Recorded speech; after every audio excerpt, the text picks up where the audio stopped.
우리가 마태복음 21장 말씀부터 보게 되면 이 말씀이 우리가 그 예수님께서 화요일이 되셨을 때에 성전에 들어가셔서 가르치실 때에 대제사장들과 장로들이 예수님께 와서 질문을 합니다. 무슨 권위로 너가 이러한 일을 하였느냐? 이것은 예수님께서 그 전날 예루살렘 성전에 입성하시고 나서 예루살렘 성전에서 그 모든 그 매매하는 자들 또 뭐 비둘기 파는 자들 그 모든 것들을 돈 바꾸는 자들의 상과 그런 것들을 다 둘러엎으시고 나니까 그 다음에 그들이 와서 질문하였던 것입니다. 너가 도대체 무슨 권위로 이러한 일을 하느냐? 대제사장들과 장로들이 보기에 예수님은 무엇처럼 보였을까요? 그냥 촌뜨기처럼 보였을 것입니다. 갈릴리 나사렛 출신의 촌뜨기, 시골 사람. 그런데 와갖고 감히 예루살렘 성전에 와서 우리가 이렇게 허락한 것을 마음대로 막 그냥 뒤집어 엎고, 더군다나 지금은 어느 때입니까? 6월절입니다. 6월절. 6월절 그 명절을 앞두고 성전에서 전 세계에서 디아스포라 유대인들이 다 모이고 이스라엘 전역에서 모인 그 사람들이 이렇게 6월절을 지내겠다고 사람들이 모이는데, 여기서 이러한 일을 벌였으니 얼마나 그들이 보기에는 예수님의 모습이 진짜 정말 무엇처럼 보였을까요? 정말 우리의 권위를 어떻게 너가 침해해 막 그런 거 아니겠습니까? 그렇죠?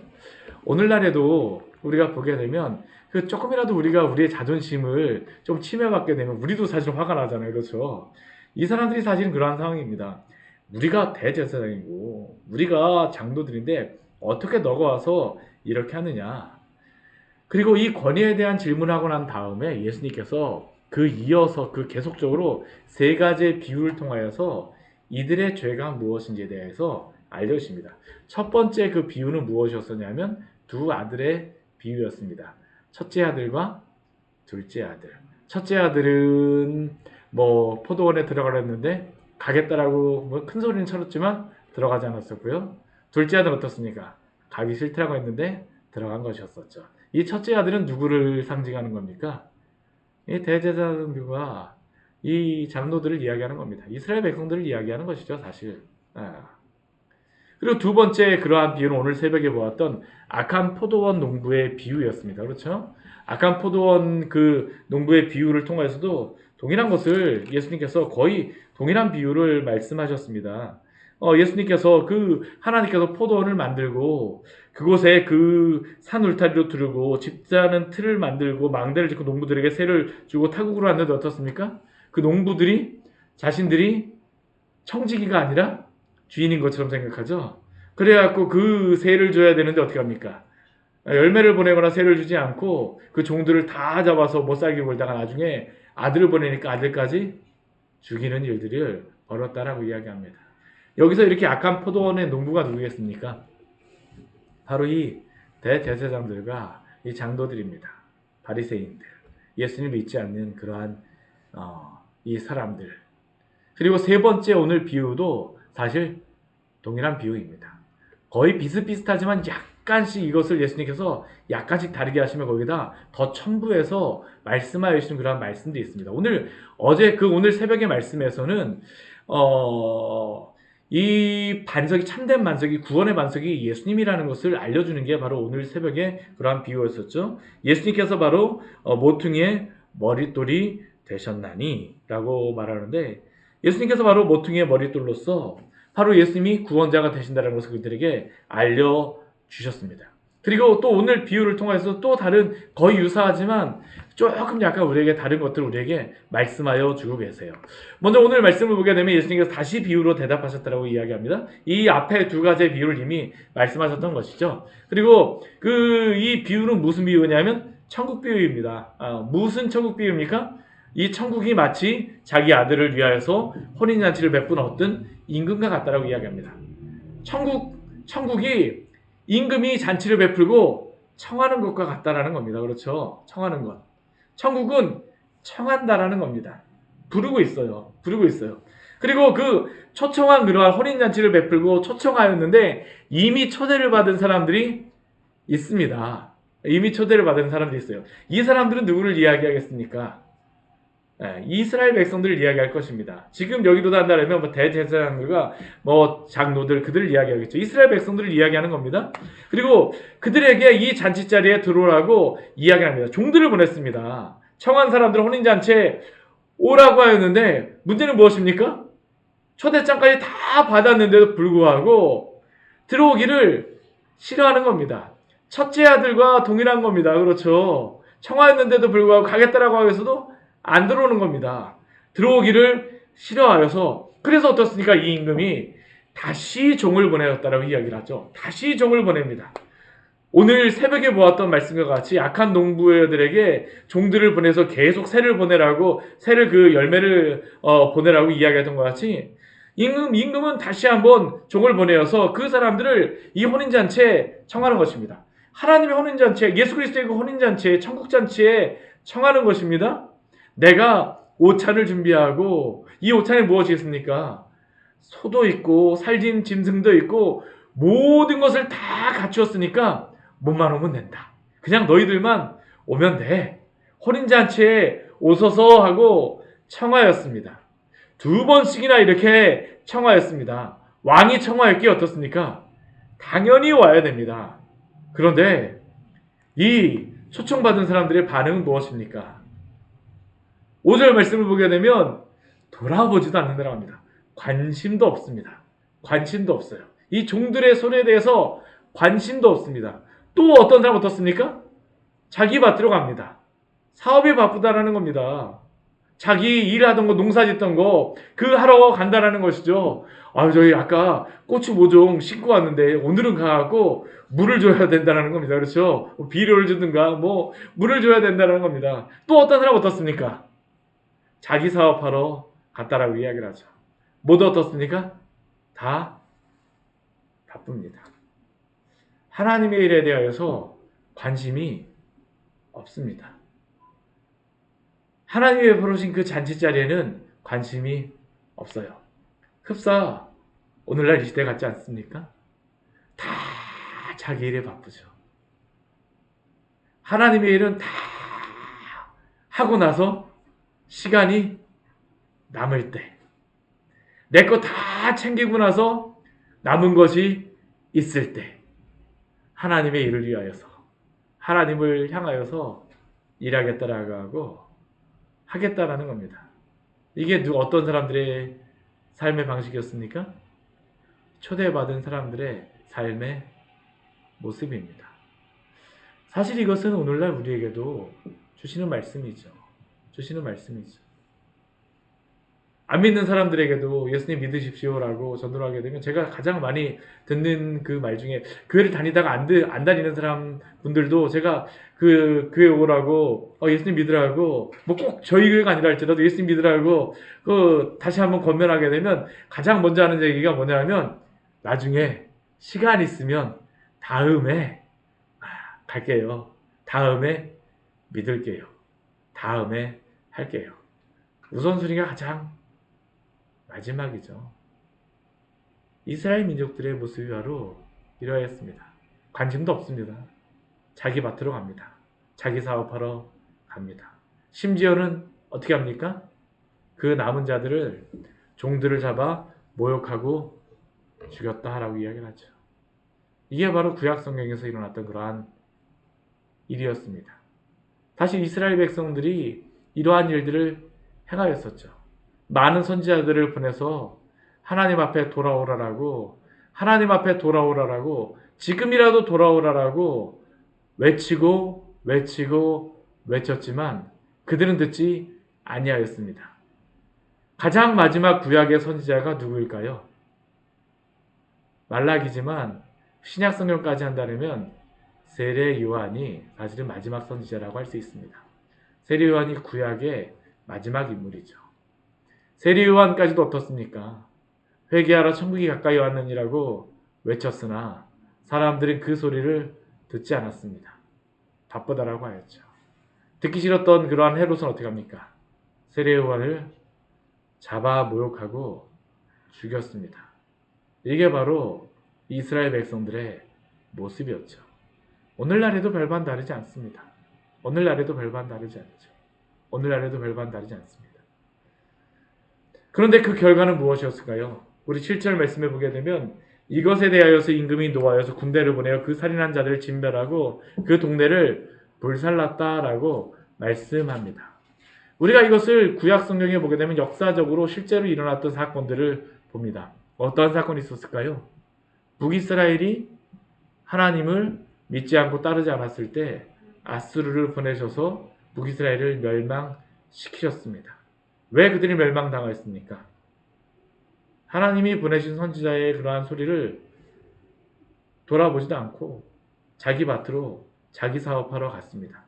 북이스라엘이 멸망하기 전에 가장 큰 놀라운 선지자들이 사실 그때 났습니다. 그 선지자들이 누구였을까요? 북이스라엘 거의 마지막 그 멸망할 때쯤 나타났던 선지자 엘리야와 엘리사 같은 그런 선지자들이었습니다. 굉장히 큰 선지자들이었었죠. 그럼에도 불구하고 그들은 어떻습니까? 듣지를 않습니다. 듣지를 않아요. 그리고 한 몇십 년이 지나고 난 후에 북이스라엘이 멸망하고 난 이후에 또 이제 하나님께서 선지자를 남유다에 보내셨습니다. 근데 남유다도 어떻게 했을까요? 듣지를 않습니다. 하나님의 선지자들의 이야기를 듣지를 않습니다. 스가랴 같은 선지자는 돌로 쳐서 죽이기도 하고 예레미야 선지자 같은 경우에는 그 가두고 온갖 핍박을 주었었죠. 그리고 결국에 그 결과는 무엇이었습니까? 바벨론에게 멸망하여서 70년 동안 바벨론의 포로살이를 하였습니다. 임금이 노하여 군대를 보내어 그 살인한 자들을 진멸하고 그 동네를 불사르고 그리고 실제로 이러한 일이 예수님 시대에도 있었죠. 어떻습니까? 예수님이 이 말씀을 하셨음에도 불구하고 이스라엘 백성들은 듣지는 않습니다.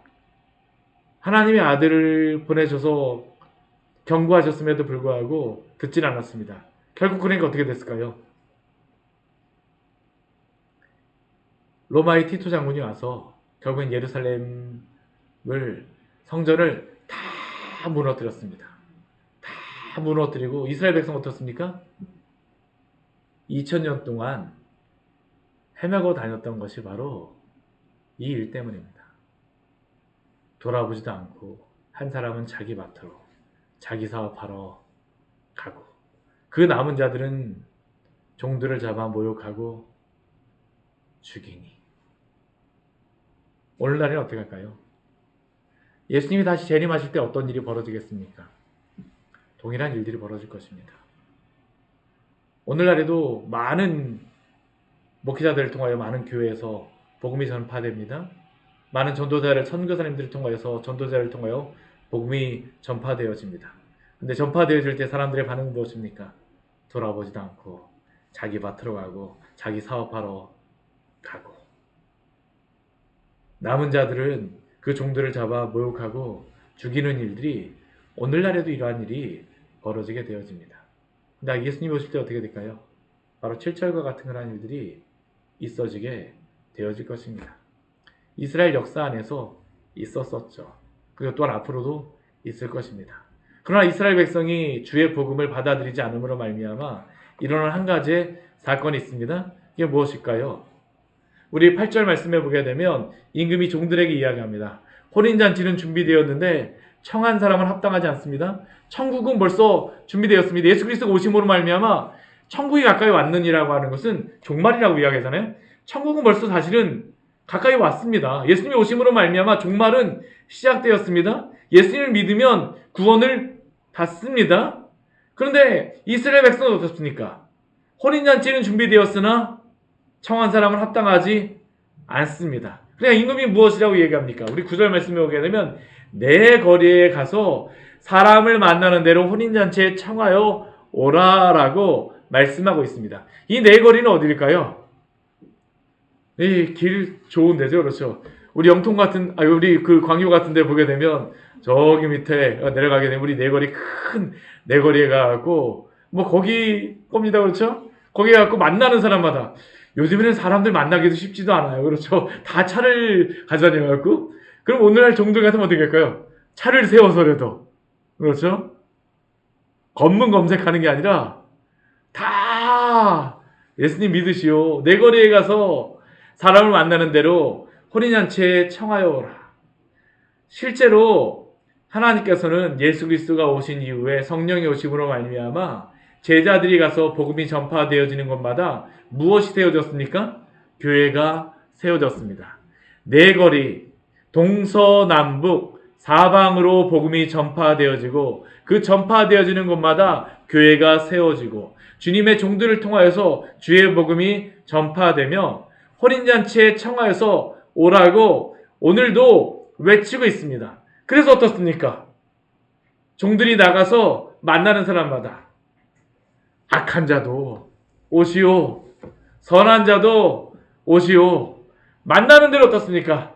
모두 데리고 왔습니다. 그래서 어떻습니까? 그 혼인잔치에 손님이 가득하게 되었다라고 말씀하고 있습니다. 오늘날 전 세계의 많은 사람들이 예수님을 이제 믿게 되었죠. 복음이 안 들어간 지역이 이제 거의 없습니다. 거의 이제 복음이 다 전파되었죠. 모르는 사람은 거의 없습니다. 그렇죠? 그래서 악한 자나 선한 자나 만나는 대로 모두 데리고 혼인잔치의 손님들을 다 가득하게 채웠습니다.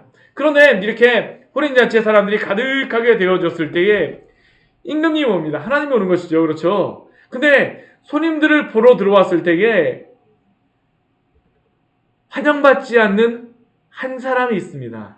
그게 누구일까요? 예복을 입지 않은 한 사람을 임금이 발견하였다라고 말씀합니다. 예복을 입지 않은 한 사람. 그리고 그 사람에게 임금이 질문합니다. 친구여, 어찌하여 예복을 입지 않고 여기 들어왔느냐? 왜 예복을 입지 않고 여기에 들어왔느냐? 근데 제가 이 말씀을 읽을 때마다 조금 약간 이상한 게, 내 거리에서 가서 그냥 닥치는 대로 막 데려오게 되면 그 사람들이 뭐 가면서 예복을, 혼인잔치 예복을 뭐 준비해 갖고 다니는 사람들도 아니고, 그렇죠? 파티에 준비된 사람들이 아니지 않습니까? 그렇죠? 혼인잔치에 준비된 사람들이 아닌데 어떻게 그 예복을 입지 않고 왔느냐라고 이 임금이 말하는 게 참 이상하기도 합니다. 그런데도 불구하고 이 임금은 무엇이라고 얘기합니까? 종들에게 이야기합니다. 그 예복을 입지 않은 그 사람을 향하여서 손발을 묶어 바깥 어두운 데에 내던지라라고 명령하죠. 그리고 그 결과는 무엇일까요? 거기서 슬피 울며 이를 갈게 된다라고 말씀합니다. 이제 종말에 대한 그런 말씀들이 나오는데 이게 계속적으로 반복이 되어질 것입니다. 거기서 슬피 울며 이를 갈게 되리라. 왜 슬피 울며 이를 갈게 될까요? 나는 천국의 혼인잔치에 청함을 받았다라고 생각하는데 청함을 받지 못한 자였던 게 드러났기 때문입니다. 오히려 쫓겨났습니다. 결과적으로 무엇이라고 14절에 말씀하고 있습니까? 청함을 받은 자는 많되 택함을 입은 자는 적으니라.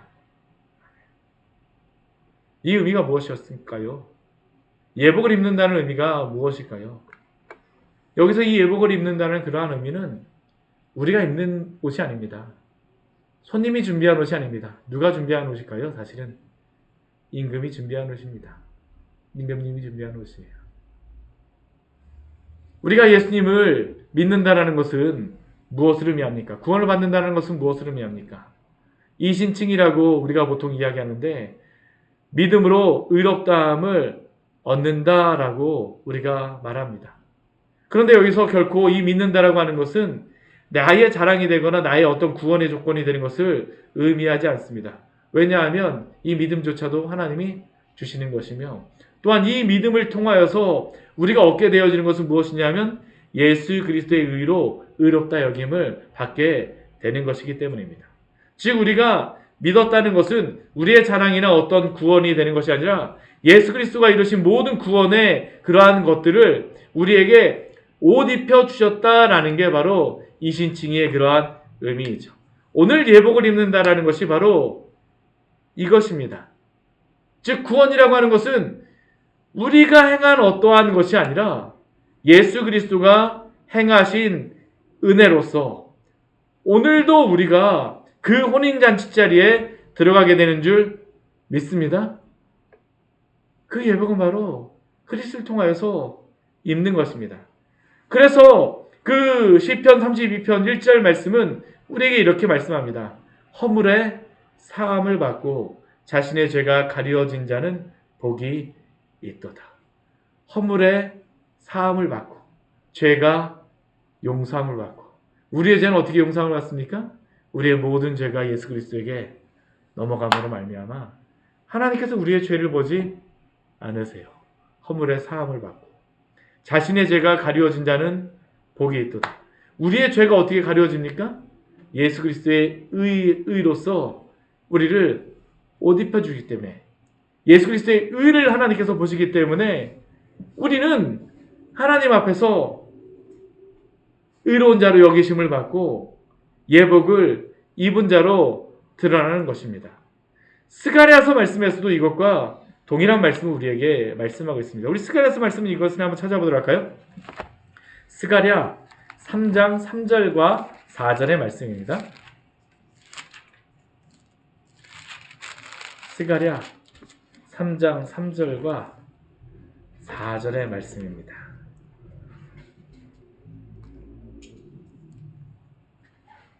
같이 읽겠습니다. 여호수아가 더러운 옷을 입고 천사 앞에 서 있는지라 여호와께서 자기 앞에 선 자들에게 명령하사 그 더러운 옷을 벗기라 하시고 또 여호수아에게 이르시되 내가 내 죄악을 제거하여 버렸으니 내게 아름다운 옷을 입히기라 하시기로. 아멘. 그런데 여기에 이 여호수아가 어떠한 사람이냐면 우리 3장 1절 말씀에 오게 되면 대제사장 여호수아라고 말씀합니다. 대제사장조차도 자신의 의로서는 하나님 앞에 설 수가 없다라는 것이죠. 아무리 그가 대제사장으로서 구약시대에 많은 번제와 그 속죄제와 속건제와 화목제의 예물을 드렸다 할지라도 그가 대속제일에 그 염소의 피를 가지고 들어갔다 할지라도 그의 죄는 그것으로서 씻어지는 것이 아닙니다. 오직 누구를 통하여서 깨끗하여질까요? 예수 그리스도로 말미암아 의롭게 되는 줄 믿습니다. 누구도입니다. 누구도. 오늘 이 대제사장, 우리가 오늘 이 마태복음에 나와 있는 대제사장들, 장로들도 그들에게 무엇이 필요할까요? 이 예복이 필요한 자들입니다. 이 예복이 필요한 자들이에요. 누구도 자신의 그러한 것으로서는 하나님 앞에 설 수가 없습니다. 왜냐하면 우리는 하나님 보시기에 모두 다 더러운 옷을 입은 자들이기 때문입니다. 그러나 예수 그리스도가 그 모든 죄를 담당하심으로 우리의 더러운 옷을 벗기시고 죄악을 제거하여 그 담당하심으로 우리는 하나님 앞에 서게 되어진 것입니다. 로마서 13장 14절 말씀은 오직 주 예수 그리스도로 옷 입고 정욕을 위하여 육신의 일을 도모하지 말라라고 말씀합니다. 오직 주 예수 그리스도로 옷 입고 우리가 무엇을 하여서 구원받는다라는 것이 아니죠. 이스라엘 백성들의 죄는 무엇이었습니까? 자신들이 그러한 권위가 있고 나는 아브라함의 자손이니까 나는 자격이 있으니까. 그런데 오늘 말씀 보십시오. 이방인들이 이스라엘 백성들이 못 들어가는 그것 대신에 내거리에 가고 종들을 보내서 막 불러왔는데 그 불러왔다 그래갖고 모두 다 천국에 들어가는 것은 아니다라는 것이죠. 철로역정 가장 마지막에 보면 가장 안타까운 사람이 한 명이 나옵니다. 누구냐 하면 무지라고 하는 그런 사람입니다. 무지. 그 무지라고 하는 사람은 철로역정 계속적으로 나옵니다. 중간중간에 그 크리스천하고 만나기도 하고 만났다가 헤어지고 만났다 헤어지고 하는데 이 무지라고 하는 사람은 굉장히 깨끗한 옷을 입고요. 뭐 나름대로는 열심히 해서 천국길을 갑니다. 그래서 어디까지 가냐 하면 천국 문 앞에까지 들어갑니다. 그래서 그 천국에 들어가는 것까지 다 되는 것 같아요. 요단강도 건너가는 것 같아요. 다 들어갑니다. 근데 문제는 무엇일까요? 천국에 들어가지 못합니다. 거기서 바로 어디로 가는지 아십니까? 지옥으로 갑니다. 왜 그러냐 하면 그 무지라고 하는 그러한 사람이 우리 철로역정에 보게 되면 이 크리스천이 받는 게 하나가 있어요. 이 십자가의 언덕에서 무엇을 받냐면 이 두루마리를 받습니다. 두루마리를 받는데 그 두루마리의 그러한 의미는 구원받음에 대한 그러한 징표입니다. 우리가 예수님을 믿음으로 말미암아 성령께서 인쳐 주신 그러한 것을 의미하는 것이요. 우리가 믿음으로 말미암아 우리가 구원을 받는 것입니다. 그러나 그 믿음이라고 하는 것은 누가 주신 것입니까? 하나님께서 주신 것이고 또한 그 의도 누구의 것입니까? 그리스도의 의입니다. 근데 이 무지라고 하는 사람은 뭐가 없었냐 하면 이 두루마리가 없었던 사람입니다. 이게 무엇을 의미하는 거냐 하면 우리가 예수님을 믿는다라고 하면서도 나의 믿음만을 강조하는 그러한 사람을 의미하는 겁니다. 내가 믿어서 내가 믿어서 구원을 받는다. 근데 그 내가 믿어서 구원받는다라고 하는 것도 결국에는 우리의 무엇이 될 수 있을까요? 우리의 의가 될 수도 있다라는 겁니다. 오직 우리의 의는 무엇입니까? 예수 그리스도밖에 없습니다. 우리를 인쳐주시는 것은 성령께서 인쳐줄 때 다른 것을 보는 게 아닙니다. 그리스도의 의를 보고 우리를 인쳐주십니다. 내가 믿어서라고 강조하고 막 하는 것들, 제가 전에도 한번 말씀드렸을지 모르지만 제가 그 예전에 정말로 친구가 막 그 신앙생활을 같이 막 하고 그랬던 친구가 있었는데 어느 날 그 신앙을 내가 지금은 안 믿어지는 것 같아 라고 이야기를 합니다. 전도도 많이 다녔었거든요. 복음도 전했어요. 내가 지금은 잘 안 믿는 것 같아. 왜 그러니? 라고 질문을 했었는데 내가 예전에는 봉사도 많이 하고 헌신도 많이 해갖고 내가 예수님을 믿었던 것 같은데 솔직히 나 자신을 보니까 믿음이 없는 것 같아서 나는 지금 더 이상 교회를 안 나가라고 이야기를 하더라고요. 우리가 무엇을 하여서 구원을 받는 게 아닙니다. 저는 그래도 그 친구가 구원을 안 받았다고 이야기하는 게 아닙니다.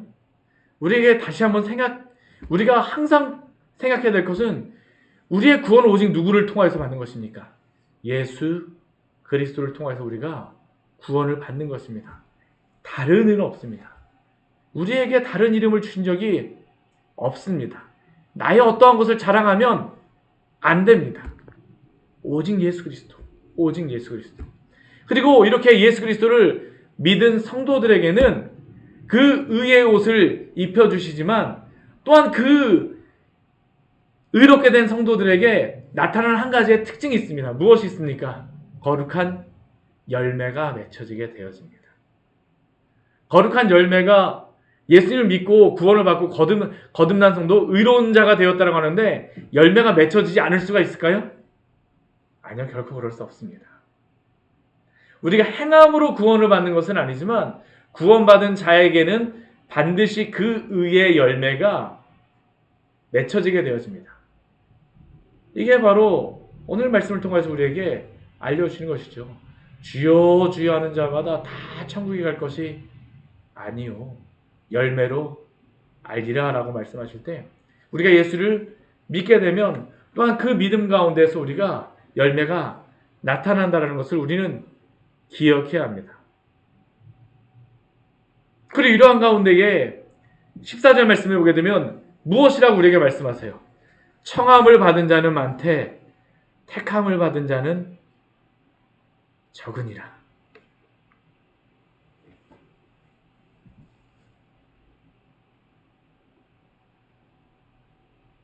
우리가 교회에 왔다고 다 구원을 받을까요?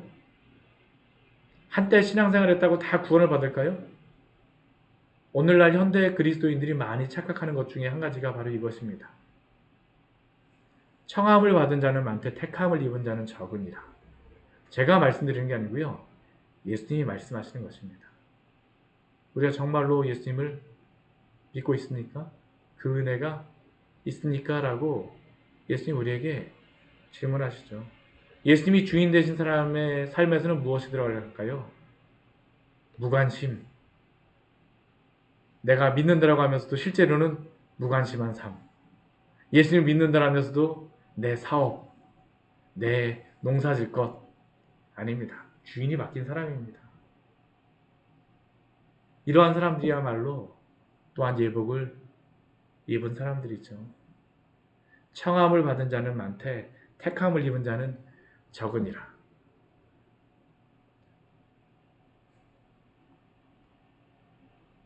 그렇기에 우리는 날마다 우리를 구원하신 예수 그리스도를 믿음 가운데에 또한 우리가 신앙에서 떨어지지 않도록 날마다 우리의 신앙을 점검하며 또한 믿음으로 살아가야 될 줄 믿습니다. 믿음의 분투가 그래서 성도에게는 필요한 것입니다. 거룩함의 분투가 없을 수가 없습니다. 구원받은 성도에게는 반드시 거룩함의 분투가 있습니다. 외적으로 보이는 게 아닙니다. 실제로 그 삶에서 그 열심히 살아가는 그 분투가 있는 것이죠. 말씀을 정리하도록 하겠습니다.